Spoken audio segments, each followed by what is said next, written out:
بسم اللہ الرحمن الرحیم۔ یہ ویڈیو حضرت ابراہیم علیہ السلام کے بارے میں ہے، جنہوں نے اللہ تعالیٰ کے ہر امتحان کو پورا کیا اور ان کی مقرر کردہ امتحان پر پورا اترے۔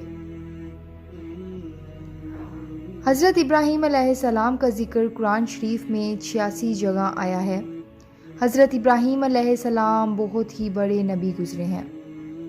دنیا میں جب بت پرستی کا زور ہو گیا، لوگ بتوں کو بناتے اور خود ان کی پوجا کرتے۔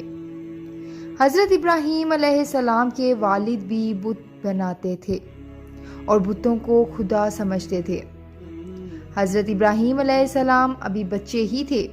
وہ دیکھتے کہ میرے والد اور دوسرے لوگ خود ہی مٹی اور لکڑی سے بتوں کو بناتے ہیں اور پھر ان کو خدا سمجھنے لگتے ہیں۔ وہ حیران ہوئے کہ کس قدر بے وقوف ہیں یہ لوگ، یہ بے جان مورتیوں کو خدا سمجھ رہے ہیں۔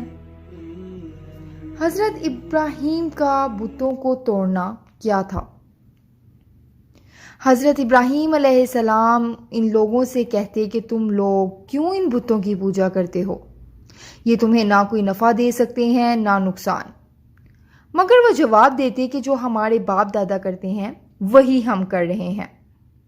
ایک روز ان لوگوں کا شہر سے باہر کوئی بڑا میلہ ہوا۔ یہ سب لوگ اس میلے میں شریک ہونے شہر سے چلے گئے۔ حضرت ابراہیم اس میلے میں نہ گئے۔ ان کے پیچھے حضرت ابراہیم علیہ السلام ملک کے بڑے بت خانے میں گئے اور وہاں کے سب بتوں کو توڑ ڈالا، سوائے ایک کے سب بتوں کو توڑ ڈالا، اور کلہاڑی جس بت کو نہیں توڑا تھا اس کے کاندھے پر رکھ دی، جسے یہ معلوم ہوتا تھا کہ یہ سب اسی نے توڑے ہیں۔ لوگ جب واپس آئے اور انہوں نے بتوں کی یہ درگت دیکھی کہ کسی کا سر نہیں ہے تو کسی کا پیر نہیں، تو بہت غصہ ہوئے کہ یہ حرکت کس نے کی ہوگی۔ سب نے بلا شبہ حضرت ابراہیم علیہ السلام کا کہا کہ وہی بتوں کو برا کہتے تھے اور میلے میں بھی نہیں گئے تھے۔ آخر ان کو بلا کر پوچھا گیا، یہ بت کس نے توڑے ہیں؟ حضرت ابراہیم علیہ السلام نے جواب دیا کہ مجھ سے پوچھنے کے بجائے اپنے خداؤں سے کیوں نہیں پوچھتے جن کی تم عبادت کرتے ہو کہ ان کو کس نے توڑا ہے، وہ خود بتا دیں گے۔ ان لوگوں نے جواب دیا کہ آپ کو معلوم ہے کہ یہ بول نہیں سکتے۔ حضرت ابراہیم علیہ السلام نے کہا کہ پھر تم ایسے بیکار خداؤں کی پوجا کرتے ہی کیوں ہو؟ حضرت ابراہیم علیہ السلام نے پھر کہا کہ دیکھو کلہاڑی بڑے بت کے کاندھے پر رکھی ہے، یہ کام اسی کا معلوم ہوتا ہے، اس سے پوچھو۔ یہ لوگ بہت ناراض ہوئے اور ان کے باپ آذر سے شکایت کی کہ تمہارا بیٹا ایسی حرکتیں کر رہا ہے، اس کو سمجھا لو ورنہ اچھا نہ ہوگا۔ حضرت ابراہیم علیہ السلام نے اپنے باپ کو بھی سمجھایا اور بت پرستی سے منع کیا اور عرض کی کہ اے باپ، میں ڈرتا ہوں کہ تم پر خدا کا کوئی عذاب نازل نہ ہو جائے۔ اس پر ان کے باپ بہت سخت ناراض ہوئے اور کہا کہ آئندہ تو نے مجھ سے کوئی ایسی بات کہی تو میں تجھ سے سنگسار کر دوں گا، اور کہا کہ تو میرے پاس سے ہمیشہ کے لیے چلا جا۔ آپ نے باپ کو سلام کیا اور کہا کہ میں چلا جاتا ہوں، لیکن تمہارے لیے مغفرت کی دعا کرتا رہوں گا۔ حضرت ابراہیم علیہ السلام اور آگ۔ پھر کیا ہوا؟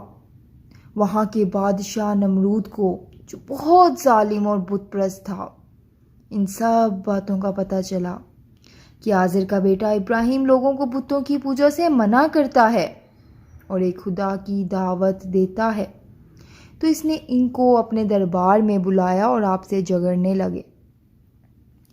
حضرت ابراہیم علیہ السلام نے فرمایا کہ میرا خدا تو وہی ہے جو مارتا بھی ہے اور جلاتا بھی ہے۔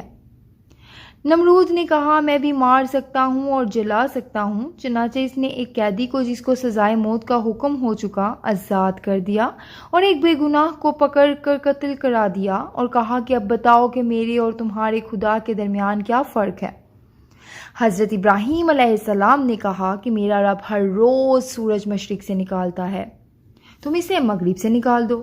اس پر نمرود لاجواب ہو گیا اور حکم دیا کہ ابراہیم علیہ السلام کو زندہ جلا دیا جائے۔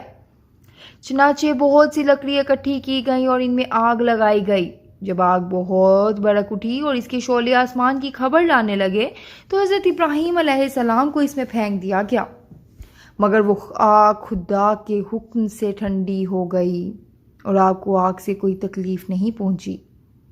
اس طرح جو لوگ اللہ تعالیٰ کے کہنے پر چلتے ہیں، اللہ پاک ان کو ہر تکلیف سے بچا لیتے ہیں اور ان کے لیے آسانیاں ہی آسانیاں ہو جاتی ہیں، اور جو لوگ اللہ تعالیٰ کا حکم نہیں مانتے اور ان کے لیے اس دنیا میں بھی مشکلیں ہوتی ہیں اور مرنے کے بعد تو ہمیشہ جہنم میں رہیں۔ امید کرتی ہوں کہ آپ کو یہ ویڈیو بہت اچھی لگی ہوگی۔ نئی اور لیٹسٹ ویڈیوز کے لیے پلیز کامنٹ سیکشن میں بتائیے۔ Thank you.